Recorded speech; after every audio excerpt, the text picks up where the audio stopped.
너가 금요일 날에 이제 스스로 공부를 하려면 이거를 지금 개념을 마스터를 해야 되니까 좀 설명을 좀 해보도록 할게. 알겠지?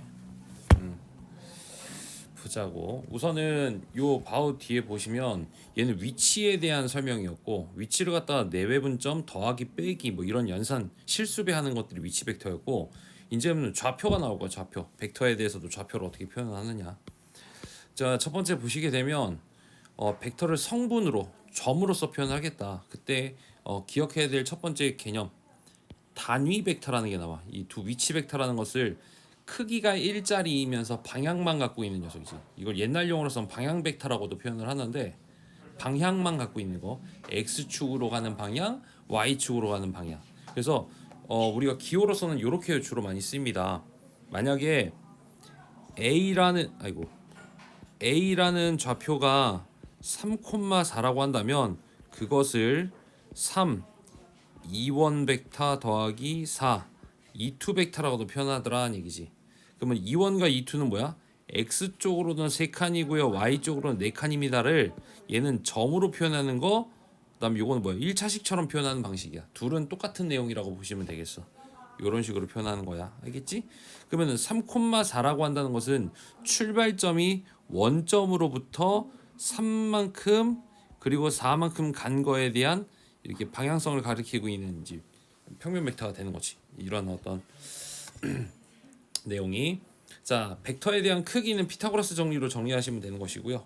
여기 있는 대로 평면에 대해서의 연산은 x는 x끼리만 연산이 되고 y는 y끼리만 연산이 되는 것이. 합차도 마찬가지고 실수배도 각각들이.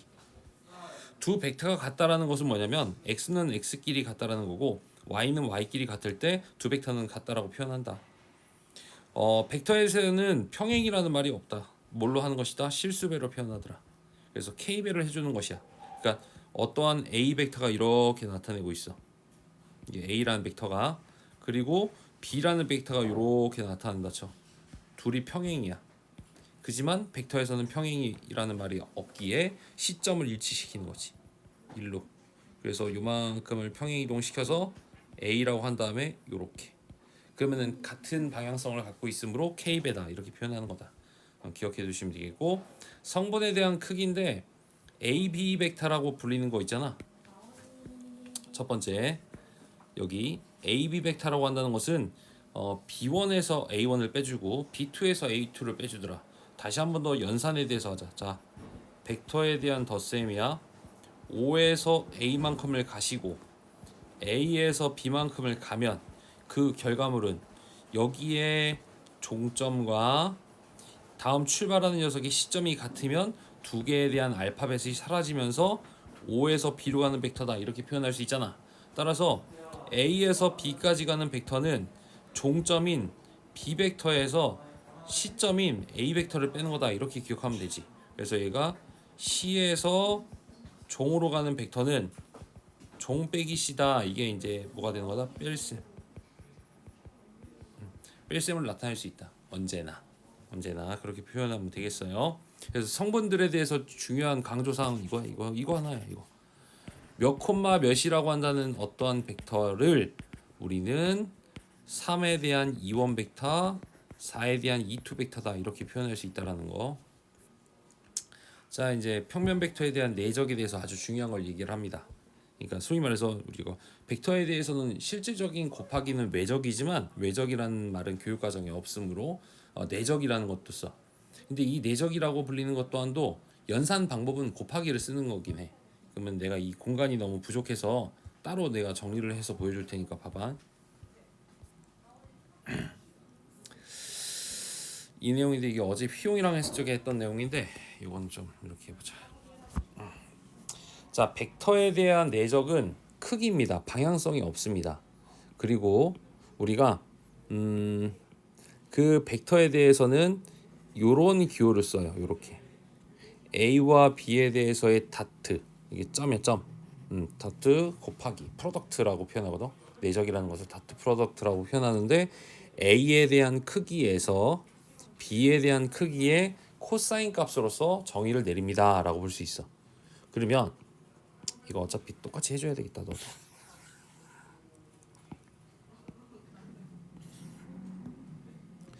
영상을 끊고 이렇게 좀 써봐. A 내적 B는 A에 대한 크기와 들어가세요. B에 대한 크기에 대한 코사인 세타라고 표현을 하고 단 세타는 0에서부터 파이까지로서 명명을 한다. 자, 그러면 내적을 공부를 할 적에는 세 가지로 나눠서 우리가 접근을 해주시면 되겠어. 첫 번째 우선은 그림으로, 두 번째로서는 선분과 끼인 각 이렇게 정리, 세 번째로서는 성분, 뭐지 이게? 좌표. 이렇게 세 가지가 주어졌을 때 셋 중에 하나에 따라서 이 내적에 대한 의미를 네가 파악을 하셔야 돼. 우선 그림으로 한번 보여주도록 할게. 그림으로 보시게 되면 우선 두 시점이 일치한 두 벡터가 있습니다. 요 i는 a고요. 오고 이걸 a 벡터, 이걸 b라 잡으시면 b 벡터라 잡고 여기를 세타라고 딱 잡자. 그렇다면 우선 a에 대한 크기에 따른 코사인 값이잖아. 그래서 이 a에서부터 수선의 발을 내린 이 친구를 h라고 잡자고. 그러면 5에서부터 h까지 해당되는 여기의 길이는 뭘까? 여기 이 친구에 대한 길이의 값이 소위 말하는 절대값 a에 대한 코사인 세타 값이 되는 거지. 어떤 그 길이의 값이 나오는 거잖아. 그 길이의 값과 기존에 있었던 여기 5에서부터 b까지에 대한 길이를 뭐 한다는 얘기야. 여기 말해서 곱한다는 얘기지. 그러니까 뭐 곱하기 뭐가 된다는 얘기야. 이렇게. 근데 얘가 방향성이 없다라는 말이 무슨 말이냐면, 아니 코사인 수선의 발을 내리는 것이 그쪽 방향도 있지만 B에서도 내릴 수도 있잖아요. 요렇게 내렸을 적에는 여기에서부터 이거를 H라 안 하고 뭐라고 할까? P라고 잡도록 할게. 그러면 5에서부터 P까지는 절대값 B를 갖다가 그 길이를 코사인만큼 해준 값이라고 볼 수 있겠지. 여기서부터 여기까지가 얘가 이거를 의미하더라는 얘기지. 그러니까 A에 대한 크기 곱하기, 그다음에 파란색인 요만큼에서 요만큼의 길이에 대한 곱하기 값으로서 나올 수 있다는 얘기지. 그래서 얘는 실수배. 그 실수배가 그림으로서는 이렇게 세 가지로 나눠지게 되지. 첫 번째는 세타가 예각일 때, 그럼 양수에 대한 값이지. 만약에 직각이면 어떻게 될까?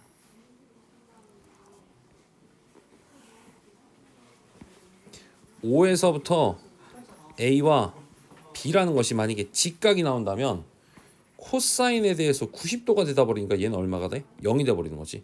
그러니까 여기가 지금 얼마나? 0이 나와 버릴 거라고 예상할 수 있겠지.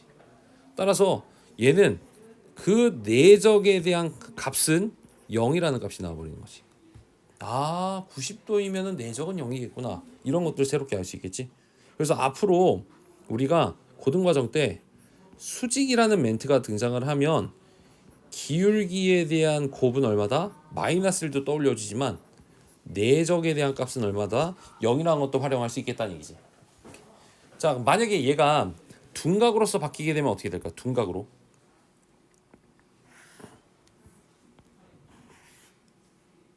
요렇게 만약에 이게 90도를 넘어가는 경우에 대해서는 A와 B 사이에 대해서의 그 각각들의 수선의 발을 내린 녀석이 위치가 어디에 있어? 얘가 반대 방향에 있겠지. 그러니까 A를 갖다가 수선의 발을 내린 녀석을 얘를 H라고 한다면 그거에 대해서의 그 이렇게 코사인 값이 여기로 나타나게 된다는 얘기야. 여기는 양의 값이겠어, 음의 값이겠어? 이거 음의 값이지. 얘는 음의 값이고 요쪽에 해당되는 B 벡터는 양의 값이다 보니까 두 벡터의 내적은 얼마가 나온다? 이건 음수. 이거를 뭐라 적을까? 얘는 둔각일 때는 둔각은 음의 값을 나타낸다는 걸 알 수 있지. 각도가 90도를 넘어가게 되면 두 벡터에 대한 내적은 음수겠구나. 직각일 때 0이겠구나. 이렇게 그림으로서도 우리가 파악할 수 있어야 된다는 거야. 자, 이거 지우고 영상 끄고 다 필기해줘.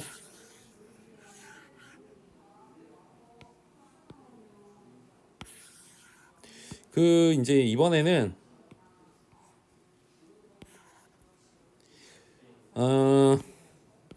두 번째 선분과 끼인각을 통해서도 우리가 파악할 수 있다.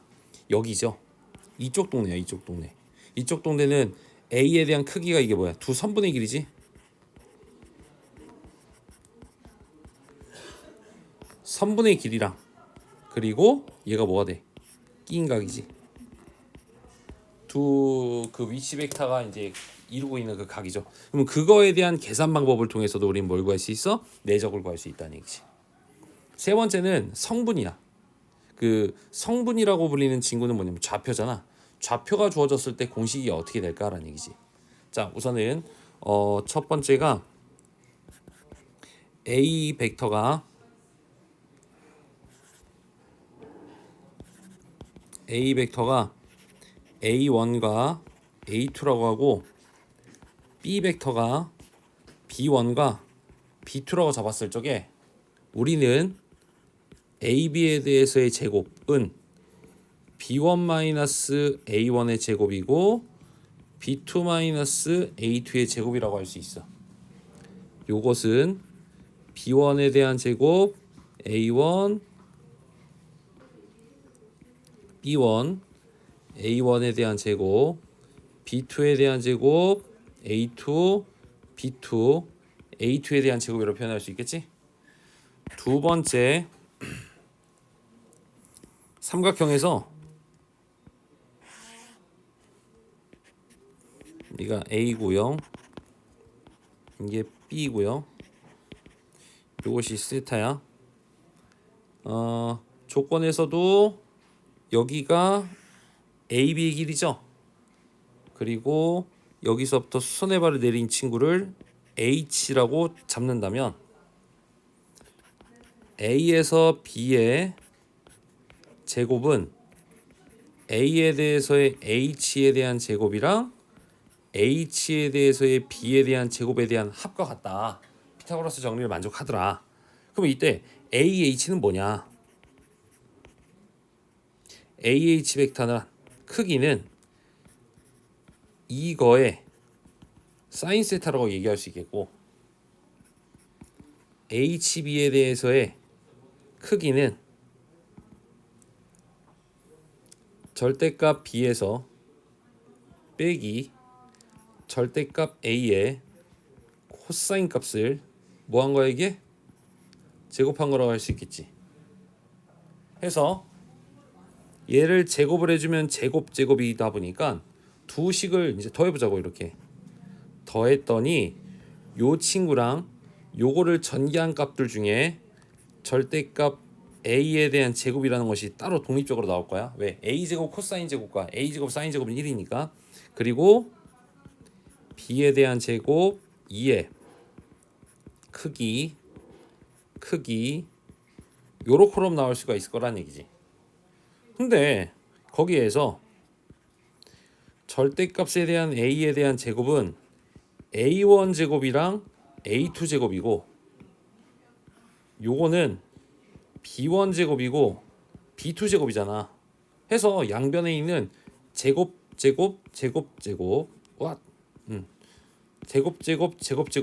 없어진다라는 얘기지. 그죠? 그래서 남아있는 값을만 딱 따로 쓰게 되면 여기 세 번째 거 여기 위에를 좀 지워야 되겠다. 그래서 남아있는 식만 딱 쓰게 되면요, 좌변에는 마이너스 2의 A의 크기 B의 크기의 코사인 세타고요, 오른쪽에서는 마이너스 2의 A1 B1 마이너스 2의 A2 B2만 남아서 우리가 원하는 A에 대한 내적과 B에 대한 내적은 A1 B1 A2 B2가 나오더라라는 공식을 새롭게 발견할 수 있었지. 그래서 이제 기억해야 될 것은 뭐냐면 내적을 그림상으로서는 양인지 영인지 음인지를 파악할 수 있는 거 첫 번째. 그리고 선분의 길이랑 끼인각을 알면은 우리가 이제 오른쪽에다가 집어넣어서 문제를 풀면 되겠고, 좌표가 주어지게 되면은 이 공식을 이용해서 여기 부분을 해결할 수 있다. 이렇게 알고 있으면 됩니다. 됐지라. 이게 내적에 대해서의 연산 법칙이었어. 그래서 본책으로 넘어가게 되면 가볍게 한번 툭툭 읽어볼게. 각의 크기는 첫 번째 평행 이동을 해가지고 이렇게 딱 붙여버린 다음에 끼인 각으로서 읽어주는 거다. 평면 벡터에 대한 내적이라고 한다는 것은 두 벡터에 대한 곱하기 값이다. 그러니까 어떤 실수배다. 실수배. 항상 실수배야. 그래서 그 실수는 실수인데 양수인지 영인지 음수인지는 각도의 차이를 통해서 알 수 있다. 성분으로 만약에 주어졌을 경우에는 x끼리만 곱하고 y끼리만 곱해주시면 된다. 자, 평면 벡터에 대한 성질들 중에서는 교환 법칙, 결합 법칙, 그 다음에 뭐 그죠? 결합 법칙, 이거 분배 법칙이죠. 예, 분배 법칙 다 되고 있고요. 4번에서 보시면 요것이 어떻게 나오게 되는 것이냐? 그 전 단계인 이것부터 한번 해보자는 얘기지. A에 대해서의 A 내적을 구한다는 것은 절대값 A와 코사인 0도잖아. 그러니까 이 친구는 이렇게 제곱이라고 명명할 수 있겠죠. 따라서 다트가 있기 때문에 이렇게 곱한 것은 이거, 이렇게 곱한 거와 이렇게 곱한 것은 얘, 그 다음에 삐삐끼리 곱한 것은 이렇게 나올 수 있다. 일반적인 우리가 뭐야? 중딩 때 배웠던 곱셈 공식이랑 똑같이 생겼다라고 보시면 되겠어. 얘도 마찬가지로 합차 공식으로 이렇게 표현할 수가 있을 것이다라고 보시면 되겠지. 되겠죠? 오케이. 3번 같은 케이스는 그래서 공식에서 딱 보시면 A와 B에 대한 내적은 크기 코사인 세타니까 코사인에 대한 세타는 절대값분의 A 내적 B다. 이렇게 표현할 수가 있겠죠. 그거를 좌표로서 주어졌을 때는 이렇게 만들어낼 수가 있다라는 얘기지. 둔각일 경우에는 당연히 빼기가 나오겠고요.